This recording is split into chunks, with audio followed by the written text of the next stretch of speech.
and we have to go over. Remember the other day the thing broke down. So what's happening is that you've got these kids, and you're basically saying, listening to your words, you're saying, I'm hungry for a buck. I'm hungry for a buck. So you're in the government, you're working, you've come out, and what happened is you're at IAC, the name Jack Collard. Yeah.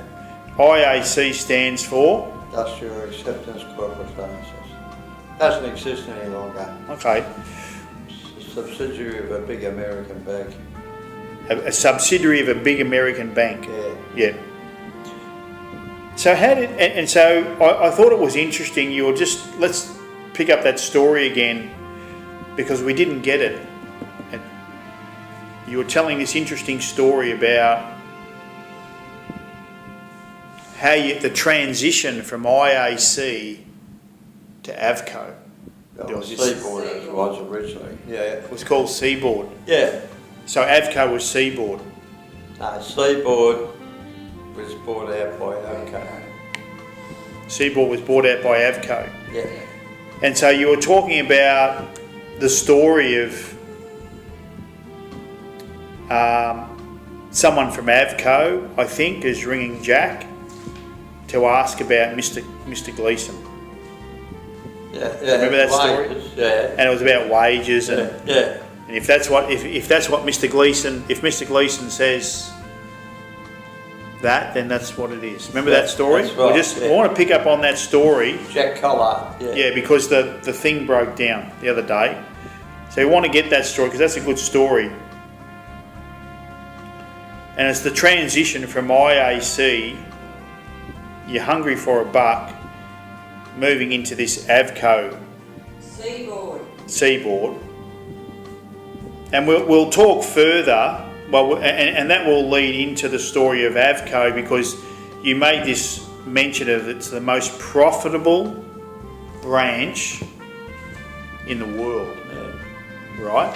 Yeah. So that's what we want to do, is try to capture this story again. We go over that again, that story of, because you're hungry for a buck. And also in that time, I'm not sure whether you're delivering the milk, you had 3 jobs.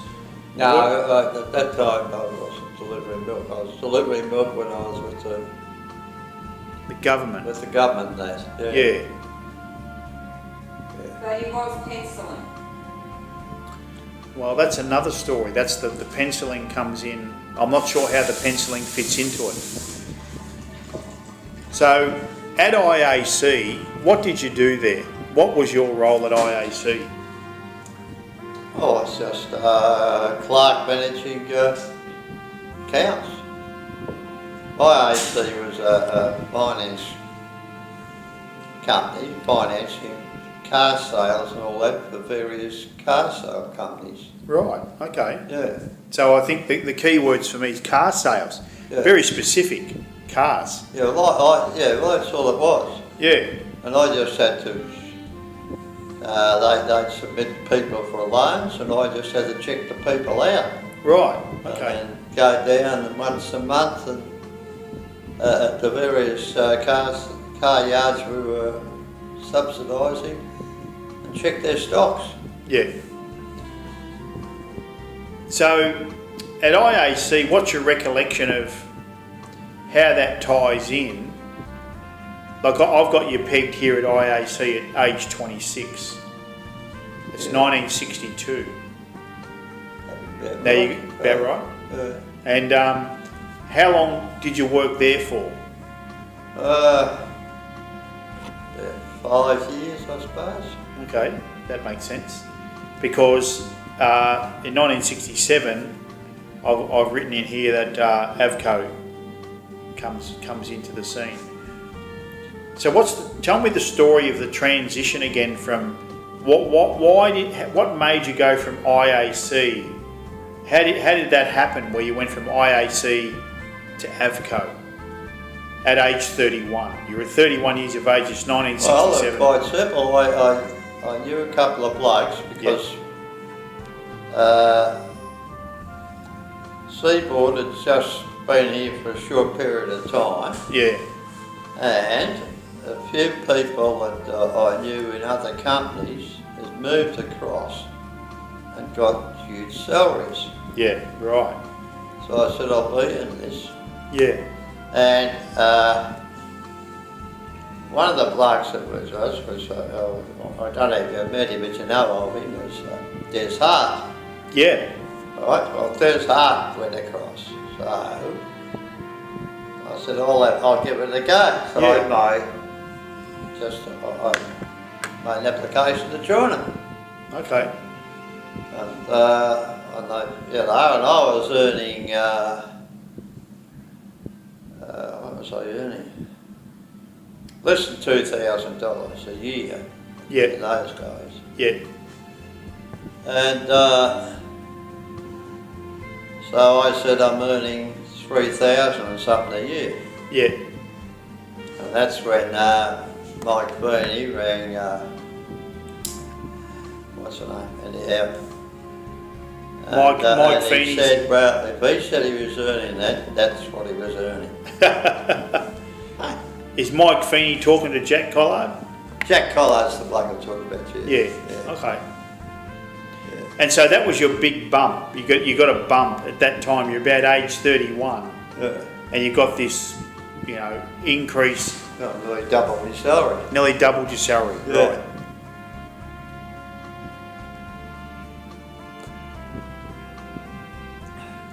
So you double your salary, right, by making this move, and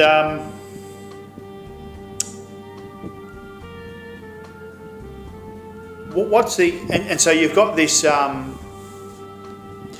Do you remember much about that changeover? So you're now managing a branch at Footscray. Yeah. Yeah. And do you remember much about?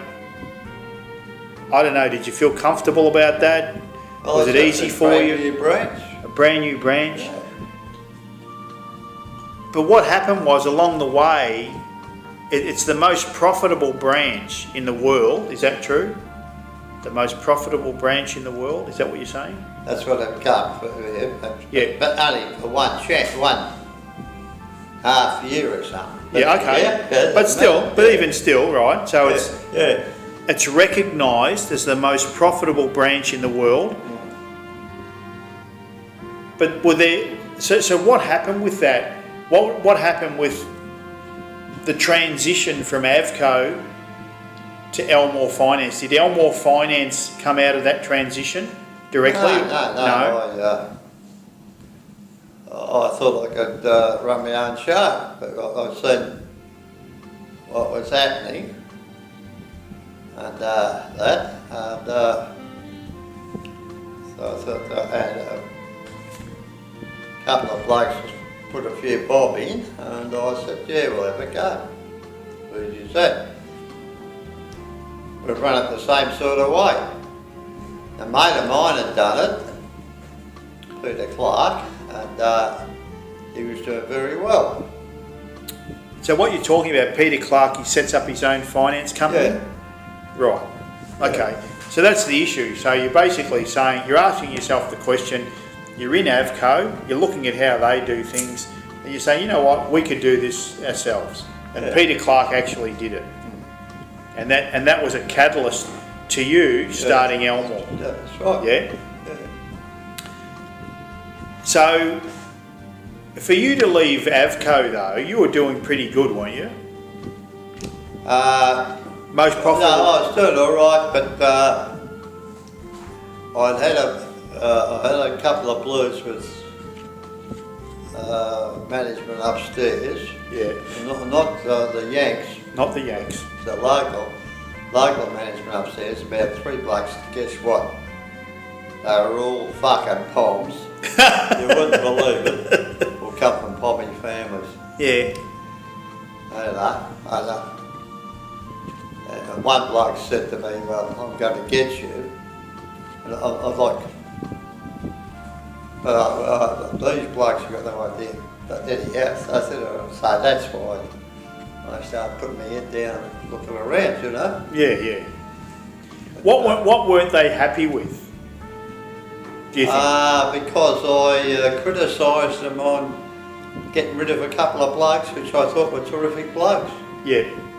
Yeah, Okay. yeah, basically. And they didn't like my attitude to them, being Yeah. Poms, that Yeah. didn't help. There's two strikes, yeah. Yeah.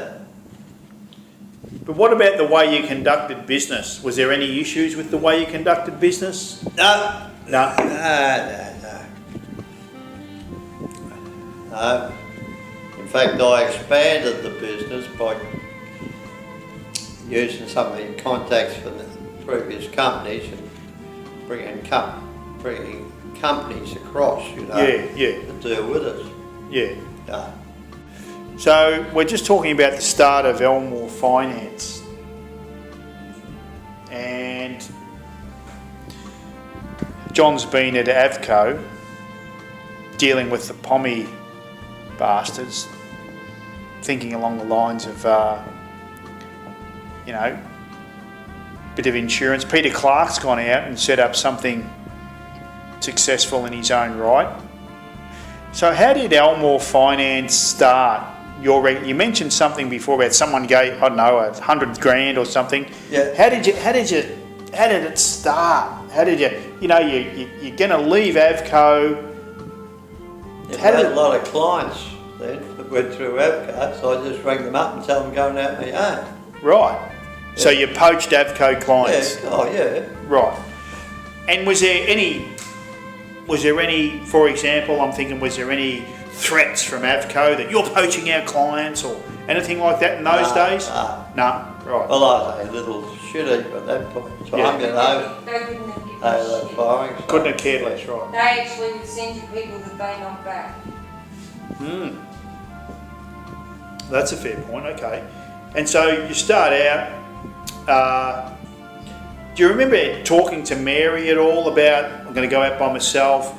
What was the occasion like? You know, that I'm going to go out and I'm going to start my own finance company. No, I just did my own thing, yeah. Okay. Yeah. Do you remember her, did she have any input at all? Or she just said, away you go? No. Did you ask? Did you ask or did you just do? I wanted to say something that I've got this recollection that Mary used to do, I don't know, with the Avco days in particular, a bit of entertaining. And I'd go with John, this sort of stuff. Is that true or not true? Did that happen? No. Not No? with Avco. Not with Avco. She only went with me when we had to go for dinners. Yeah, that's what I'm talking about. With Avco. Okay. So what was that like? What's this journey like? You know, we're about 1976, you're 40 years of age, you've got 4 kids, Colleen's 15, Janine's 14, Peter and Nigel. Nigel's just 3, yeah. Just think back to that time, 1976, age 40, starting Elmore. Was it easy? Was it hard? I don't know. What was that like? Well, it was Risky? it was risky, don't worry about that. How much money did you have to put in to start? And where did you get the money? Yeah. How did that all work? Well, the point is that we'd done the deals and I sold them off to the big companies. Yeah, but how did you get the setup money? Like you had to have an office, you had to buy stationery, you had to pay Anne, you had a secretary. So where did all that money Yeah, you come got to from? find it. You got to pay someone. And No. I had contacts with other big finance companies like Lombards and that. I had them for that. And, yeah. Yeah, but Dad, at some stage you opened the office, you went to 343, so you rented the office. So you had to put a bond on the building, on the rent. So where did the money come from? can't remember. So how did you finance it? Yeah. How did you finance this new business? Well, I write them deals and then sell them off to Lombards. Yeah, but we And then know the that profit. that's how you ran the business. What I'm saying is, did you have the money for the start-up costs? How did you afford the office and a wage? Because the bloke that said he'd got me Trader was, I can't remember his name now. He put the money up. He was an accountant, and he was an accountant for the other bloke. Dad said before, Phil, that someone lent in $100,000. And he said, oh, he's doing it, well, we can do it. You want to be in it? He But I funded don't it. know. Did somebody lend you $100,000 to start Elmore? Well, yeah, but once I got started, there was no worries. Okay, but did Because somebody... by then, I'd already negotiated discounting deals with the banks. Did somebody lend you $100,000 to start Elmore? Well, it was up to 100, yeah. Okay, so somebody backed you. Yeah. Ah, But you can't remember the name of the person, and I've never heard the story before. Rid. You said Really? he was part of it before. What? You said before that he was part of it. I'm trying to remember his first name. Lance Reardon. Yeah, well, he was the one. Lance, there you go. Yeah, well, he was the accountant for the other bloke I don't know who that is. that had all his own money. Don't know who. And when Red put on, and I rang the other bloke, I said, I was sure at the moment, he gave me 35,000. what's his I name? pissed Redden off.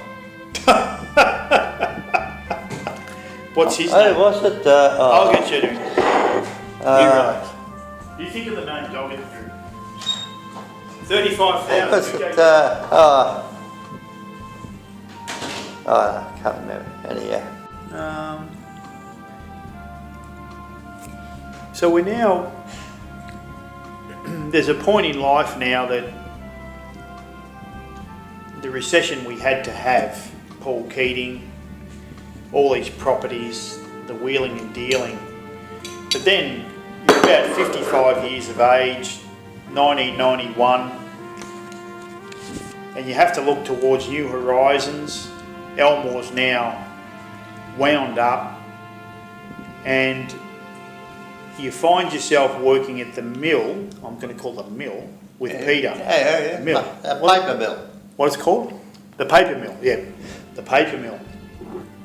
Yeah. So how was that, what was that like to, you know, I've always admired the way you sort of went from one to the other, roll with the punches, to go from having your own business, there's a catastrophe, there's a recession, and you're working at the mill with Peter. How did you deal with all that? Do you remember? Kept right with the punches, mate, and kept going. What else are you supposed to do? So what did you do with the mill? So Peter had a contract there. I'm thinking he had a contract. But I had the, yeah, but he had the contract to get the job. Yes. But if I didn't come in, he had no hope of getting going, mate. I'm thinking you were doing painting, or you was painting. We just Renovations? had to do maintenance work. Maintenance work. We were there for about 3 years. Right. Okay. That feels, yeah. Heck more, yeah.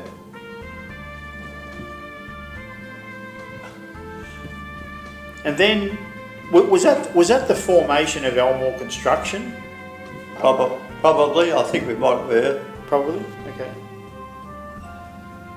So really, you've gone from Elmore. I don't know whether we done that when we built those 2 units around the corner. That happened after. I can remember that happened after. Could be. And of course, then after that, you were working for a company, contracting with this company, Huffcore. Yeah. Remember that? How long do you reckon that went on for? That was a good business. Huffcore, that went for about two or 3 years. And that contract, how did that contract come about? Well, there was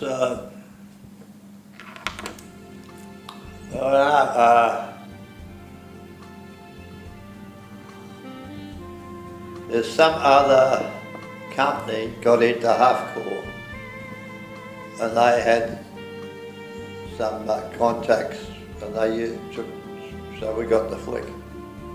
The company that got into Halfcore probably owned it, I don't know, and all these other companies that they had, so see you later, Maury. Yeah, because we never had a contract Ah, at Halfcore, you know. right. Yeah. What's your recollection of working with Peter? You got, it's like 6 or 7, you know, it's 5, 6, 7 years working with your son now,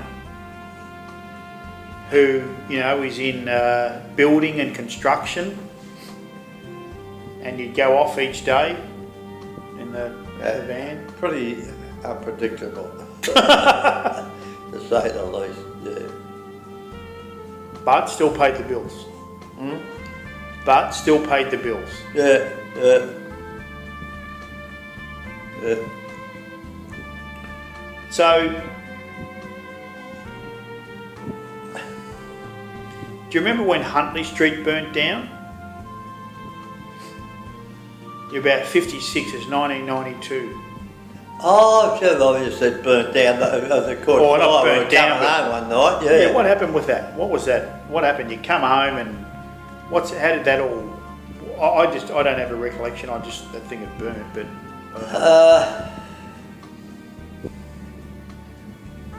Yeah, because I was on crutches at the time. What was that for?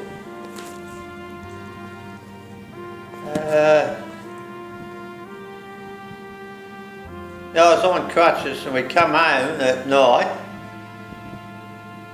I just come up this thing and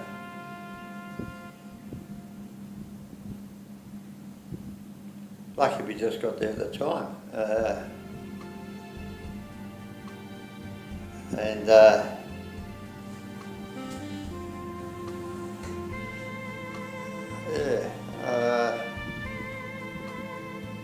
So we called the fire brigade because it was just sort of burning inside at the time, you know, Yeah.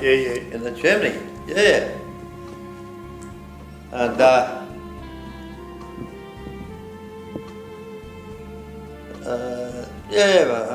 actually we were lucky the damage wasn't, relatively speaking, wasn't that bad.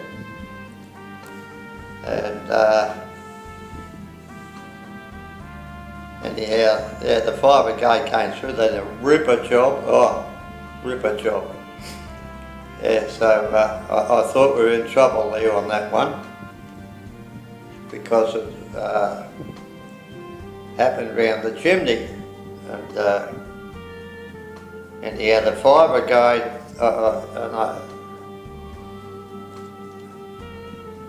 like they'd say, must be sometime in winter because the fire was going in the thing below, and shit myself a bit about that one, and anyhow the fire brigade went through it all, and then the SEC and they came through, because I was worried about it because it was a flat roof out the back, and I'd done all the wiring and all that, and I was a bit worried. Yeah. And yeah, they all went through it all and said, nah, everything was spot on. Relief. Yeah, so they paid for everything. Yeah. Yeah. I'm sure it happened because the insulation wasn't right. Yeah. But, and on top of that, we had a timber ceiling inside. And then there's only that much space between the ceiling and the flat decking. And then in between that was the timber, insulation, and then the metal roof. Yeah. So we were just lucky that we bought that one. Yeah. And then panic stations until all the experts went up and said, no, there's nothing wrong with what was done. So I got a couple of votes on that one. I didn't tell them that I did it all. They didn't ask, obviously. I don't think, probably. Yeah. Well, a few years later, so you come to stay with us, 12 to 18 months, I guess. But you end up at Rayleigh Road. Really? That's what I said. Raleigh Road, 18th of Feb 1994. You're now 58 years of age. But was there a special story of how you got into there, Raleigh Road? Do you remember that story at all? Well, that's the story I was looking. I just it come on the market. Well, that actually was, I think it's been on the market for a while. Hmm. And Why did you sell Why did you sell Huntley Street? well, we had to sell all of that. And that was all before Raleigh Road. I bought Raleigh Road because I went to the official receiver and I said, listen, there's a couple of blokes that got a massage parlour and they got plenty and that. You got all your money, but I reckon you can. And I was trying to do the right thing by the receiver then, and said, I reckon you can get them for penalty interest, because they're not sure if they got everything. And the official receiver said, we are not interested. So, I rang up the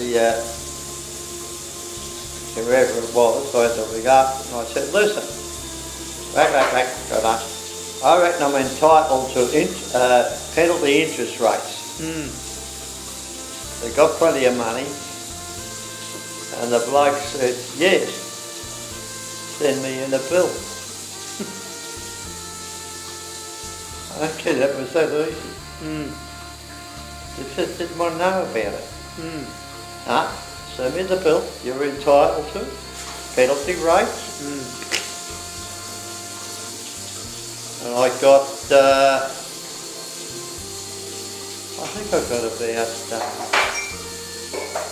over $20,000. And that gave me the deposit to buy that joint. Yeah.